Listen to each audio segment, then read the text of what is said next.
Sahabat SDP, bagaimana kabar Anda hari ini? Segar? Sudah mandi? Sudah makan? Atau apa gitu ya? Atau ada rencana mau pergi ke tempat lain, berlibur, atau apa ya? Saya harap aktivitas hari ini menjadi sebuah aktivitas yang menyegarkan, aktivitas yang bisa membuat kita fresh kembali, aktivitas yang menyiapkan kita untuk sesuatu yang besar gitu ya. Dan terkait dengan bepergian, seringkali orang memikirkan hari ini pakai baju apa ya, seperti itu.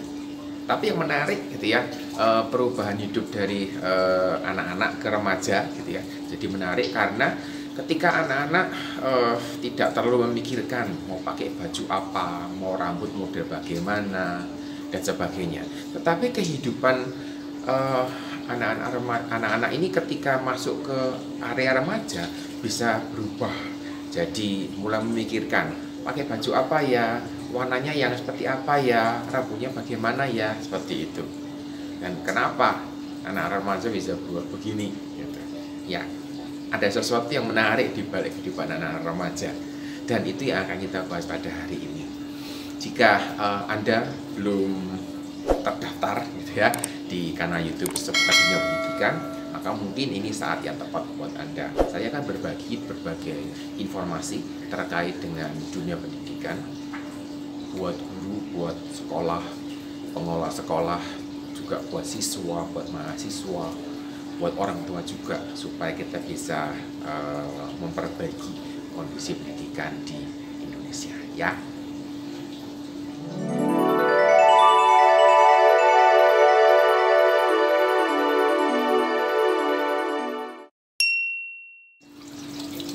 Seseorang dimanapun dia berada biasanya memerlukan sebuah pengakuan.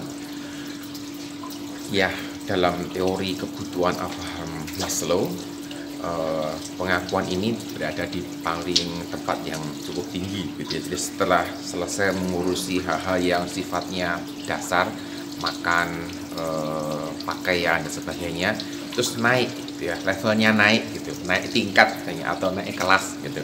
Dan pengakuan ini menjadi sesuatu yang menjadi sesuatu yang dipikirkan orang ketika mereka sudah beres dengan hal-hal yang sifatnya mendasar. Jadi wajar ketika anak-anak remaja juga mulai masuk ke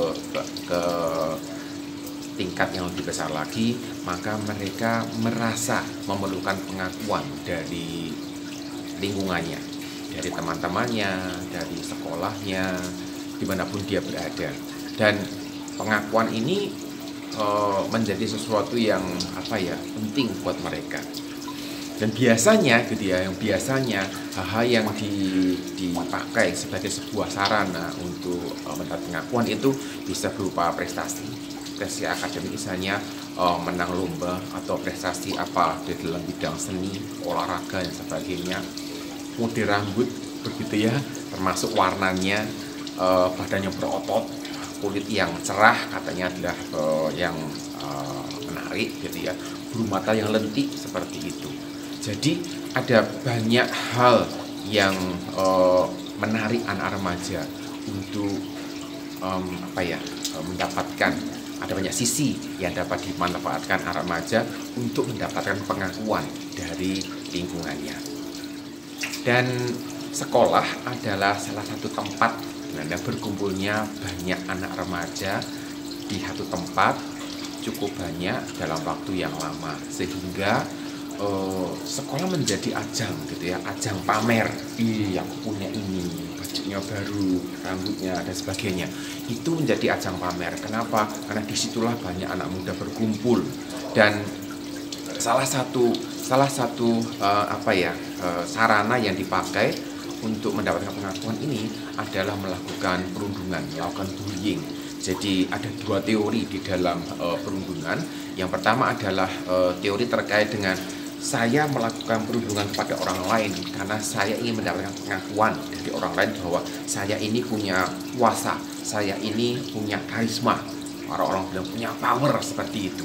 Tetapi ada juga yang melakukan perundungan itu bukan di depan orang lain, tetapi di tempat yang tersembunyi. Idenya mendatangkan pengakuan khusus dari seseorang, bukan mau menunjukkan ke semua orang, tapi khusus pada satu atau dua orang saja. Dan biasanya juga diancam kalau kamu lapor nanti dan sebagainya. Jadi ada dua teori, dan perundungan ini menjadi kasus yang cukup besar di mana-mana.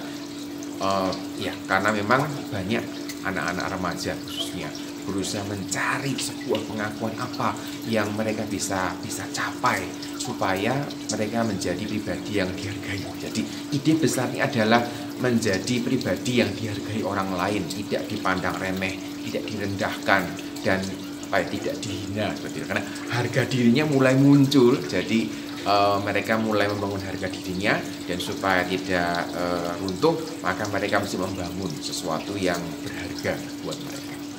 Kalau kita bicara tentang posisi remaja gitu ya, remaja itu kalau dalam bahasa saya teenager menurut saya gitu ya, juga dugaan banyak orang berasal dari kata teen gitu kan.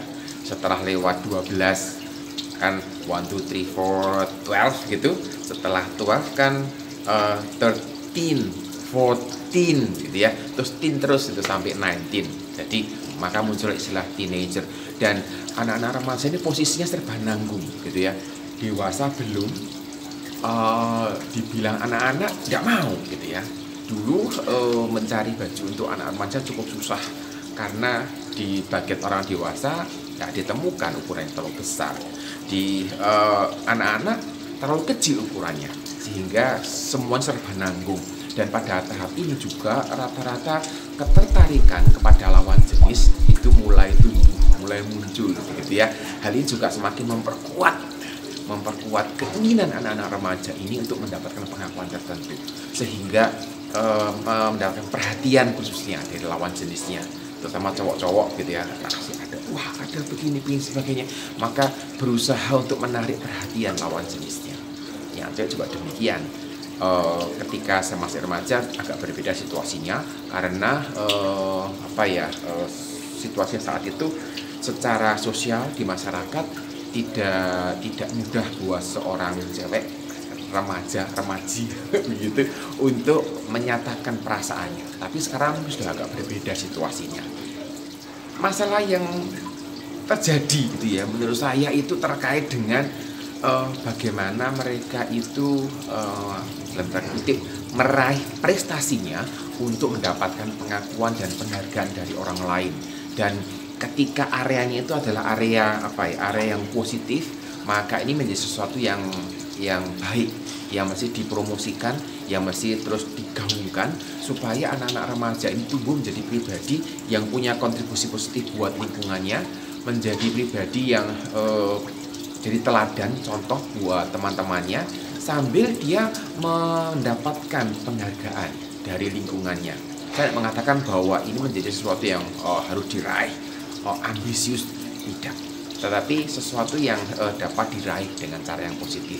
Permasalahannya adalah ada cukup banyak juga yang arahnya ke arah yang negatif, narkoba, free sex, ngebut gitu ya, mencuri dan sebagainya. Dan ini menjadi keprihatinan terutama di sekolah, dan rata-rata di sekolah siswa demikian berurusan dengan guru BP, guru BK, sehingga ruangan bimbingan konseling, bimbingan di sekolah menjadi sebuah tempat yang dikonotasikan berhubungan dengan siswa-siswa yang melakukan hal yang negatif. Secara garis besar di dalam dunia remaja itu ada sebuah asumsi gitu ya, sebuah asumsi bahwa remaja yang dihargai, remaja yang mendapatkan pengakuan, remaja yang dikagumi gitu ya oleh teman-temannya adalah remaja yang dianggap cool. Cool kalau diterjemahkan dalam bahasa remaja yang sejuk gitu, mungkin remaja yang menyejukkan. Tapi permasalahannya adalah istilah remaja yang cool ini berhubungan dengan mereka yang berani berontak biasanya. Jadi diasumsikan bahwa remaja-remaja yang berani memberontak gitu ya adalah remaja yang cool, atau remaja yang misalnya merasa Saya merasa cool kalau saya ini tidak banyak bicara. Ada yang juga begitu demikian. Dan ironisnya gitu ya, semakin tinggi tingkat pemberontakannya, semakin tinggi juga pengakuannya. Itu juga mungkin yang berhubungan dengan banyak munculnya geng-geng yang membuat kekacauan, bikin graffiti sembarangan sebagainya. Mereka merasa ini sesuatu yang cool, yang mereka perlu lakukan untuk mendapatkan pengakuan dari lingkungannya. Contoh gitu ya, larangan untuk merokok bagi remaja, ada batasan usianya begitu ya. Tetapi itu juga menjadi sebuah tantangan tersendiri buat remaja. Ketika mereka tahu bahwa batas usianya adalah, misalnya, saya tidak tahu bagaimana aturan di Indonesia, kalau di Finlandia 18 tahun gitu ya. 18 tahun mereka mau menunjukkan bahwa ini loh remaja yang cool, kemudian mereka merokok. Jadi siapa yang berani merokok di usia kurang dari batas yang disarankan, batas yang dianjurkan, batas yang diatur gitu ya seharusnya, maka dia sebagai remaja yang cool seperti itu. Dan ini menjadi sebuah tren yang ada di mana-mana. Di Finlandia ketika ada seorang anak gitu ya, remaja yang terlihat remaja membeli rokok, akan diminta identitasnya. Itu menjadi sebuah aturan yang diterapkan di banyak toko. Jadi semua toko pasti akan menanyakan, bisa enggak minta identitasnya, karena kalau tidak cocok gitu ya, maka mereka tidak akan bisa membeli. Tapi orang mengatakan, kan bisa yang beli orang lain yang sudah dewasa. Ya, itu yang namanya aturan, biasanya orang mencari celah untuk dilanggar. Tetapi sama situasinya di Finlandia, banyak juga anak-anak remaja merokok di usia yang lebih muda. Kenapa? Karena sebuah anggapan bahwa aturannya kan 18, kalau saya bisa merokok di usia yang lebih muda di 18 tahun, maka itu jadi remaja yang cool, yang diakui oleh lingkungannya. Hal lain gitu ya yang kita juga bisa amati adalah mengenakan baju yang agak terbuka. Kalau di negara-negara di Eropa dan di Amerika rata-rata tidak ada masalah, karena orang tidak peduli dengan apa yang Anda kenakan. Tapi agak berbeda kasusnya di Indonesia, karena ada semacam norma di masyarakat yang mengatur atau menganjurkan untuk tidak menggunakan baju yang terlalu terbuka. Dan sama begitu ya, ini juga jadi tantangan tersendiri khususnya buat remaja putri.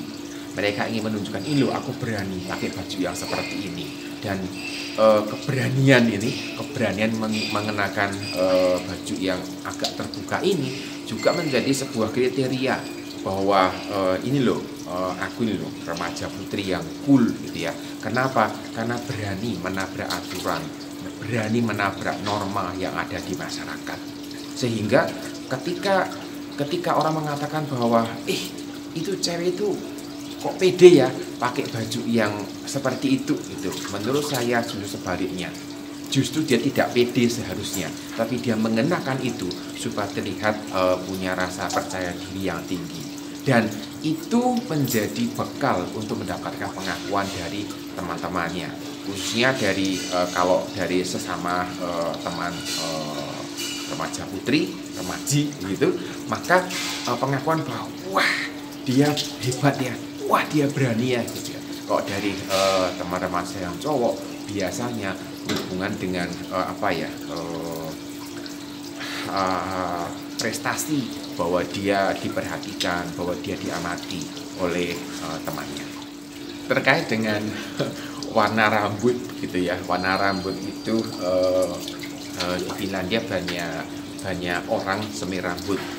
Warnanya hijau, warnanya biru muda, merah mungkin agak biasa gitu, karena ada memang orang yang rambutnya berwarna merah begitu. Tetapi warna yang aneh-aneh, warna yang keperak-perakan begitu. Suatu saat ketika saya potong rambut di sebuah salon, tukang potong rambutnya ini cerita begitu. Wah, rambut orang Asia ini agak keras ya, agak tebal sebagainya dibandingkan rambut orang-orang di Eropa. dan dia bertanya, rambutmu ini asli warnanya gitu ya? Oh iya, ini asli gitu ya, emang kalau dia ini ada putihnya gitu ya. Asli gitu. Terus dia si tukang rambut bilang begini, banyak loh anak muda sekarang ini di Finlandia yang pengen punya rambut kayak rambutmu begini, jadi pengen disemir rambutnya supaya kelihatan kayak keperak-perakan seperti itu. Wah, saya jadi bersyukur gitu loh, karena rambut saya ini asli gitu ya, tidak pernah disemir seumur hidup saya sampai hari ini khususnya gitu. Terkait dengan kulit yang lebih cerah begitu, di Indonesia juga beredar asumsi bahwa remaja putri dengan kulit yang lebih cerah adalah remaja putri yang cool, remaja putri yang menarik perhatian, yaitu di Indonesia.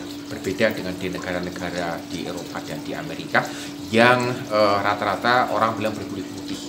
Justru di sini iklan-iklannya bukan body lotion yang akan memutihkan atau mencerahkan kulit, tapi yang muncul adalah body lotion yang akan kalau dioleskan di kulit, nanti begitu kena matahari akan membuat kulit ini terlihat sedikit lebih gelap, dan itu yang dikejar oleh banyak orang di negara-negara orang berkulit putih seperti itu.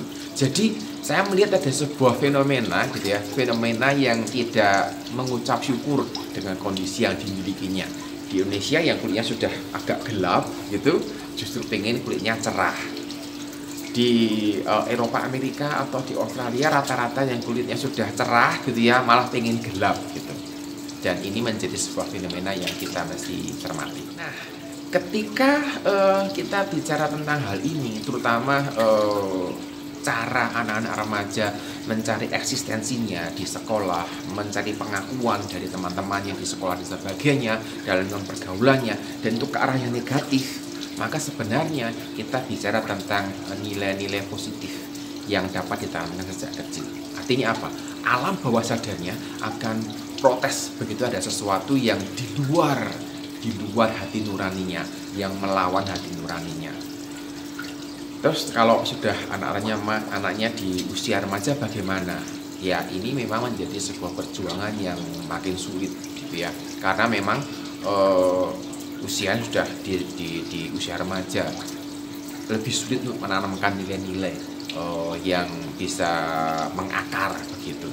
Jadi jika Anda sahabat SDP, guru BP atau guru BK, ini saatnya buat Anda untuk menyampaikan solusi apa yang bisa kita berikan, solusi apa yang menarik gitu ya, yang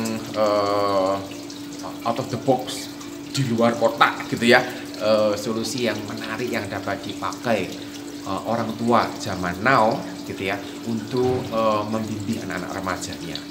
Saya memberikan ruang buat guru BP, guru BK, karena saya merasa bahwa guru BP, guru BK ini kurang mendapatkan tempat di sekolah untuk bisa mengekspresikan ilmu yang dipelajarinya. Sehingga ya, jika Anda sahabat SDP adalah guru BP atau guru BK, maka ayo tulis di kolom komentar supaya kami semua yang orang awam ini bisa belajar dan bisa mendapatkan sesuatu yang bermanfaat untuk mengarahkan anak-anak remaja kita.